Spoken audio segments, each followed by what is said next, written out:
Հրապարակորաթերթի և իլուր.am կայքի նկատմամբ հարուցված քրեական գործերի հետագա ընթացքը կարող է լրատվական դաշտում սառը ցնցուղի ազդեցություն ունենալ, ԶԼՄ-ի աղբյուրի բացահայտումը չի կարող բացասական հետևանքներ չունենալ։ Բոլոր աղբյուրները կդադարեն ինֆորմացիա տրամադրել, նրանք կվախենան, իսկ դրանից վերջին հաշվով տուժում է հանրությունը, ինֆորմացիայի հոսքը։ Առանց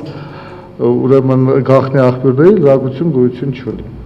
Հետաքննող լրագրությունը առավել ևս։ Օրերս նախաքննական մարմինը մեղադրանքի առաջադրել իլուր կայքի խմբագիր Քրիստինե Խանոմյանին, նա մեղադրվում է կայքում հրապարակած տեղեկատվության աղբյուրը դիտավորության չբացահայտելու կամ ավելի ստույգ աղբյուրը բացահայտելու մասին դատական ակտը դիտավորյալ չկատարելու մեջ։ Խոսքը այն տեղեկատվության աղբյուրի մասին է, համաձայն որի Շիրակի արդեն նախկին ոստիկանապետ Վարդան Նադարյանը հարձակվել և բռնություն է գործադրել Եվրոպայի եռակի չեմպիոն Արտուր Ալեքսանյանի նկատմամբ։ Մասնագետների պնդմամբ աղբյուրի բացահայտման պարտադրանքը այս դեպքում անօրինական է։ Այն դեպքը, որը տեղի է ունեցել Գյումրիում, ամենևին էլ ըստ իրավաբանների, ես միայն իմ կարծիքը չեմ ասում,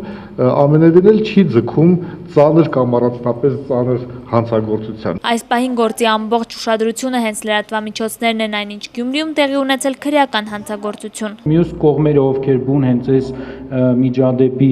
մասնակիցներն էին, այլևս մենք չենք քննարկում դրա մասին։ Հիմա ամբողջությամբ խոսում ենք լրատվամիջոցների մասին։ Նշենք, որ Արա Ղազարյանը հունիսին դիմել է Սահմանադրական դատարան, վիճարկելով Հայաստանի Հանրապետության քրեական դատավարության օրենսգրքի 279-րդ հոդվածի սահմանադրականությունը։ Ըստ այդ հոդվածի դատարանի որոշմամբ կատարվող քննչական գործողությունները սահմանվում են նաև այլ հաղորդումներ արտահայտությամբ։ Այդ դատարանի համար հիմք է հանդիսանում ստիպելու լրատվամիջոցին բացահայտելու աղբյուրը։ Դատաքննությունը տեղի կունենա հոկտեմբերի 20-ին գրավոր ընթացակարգով։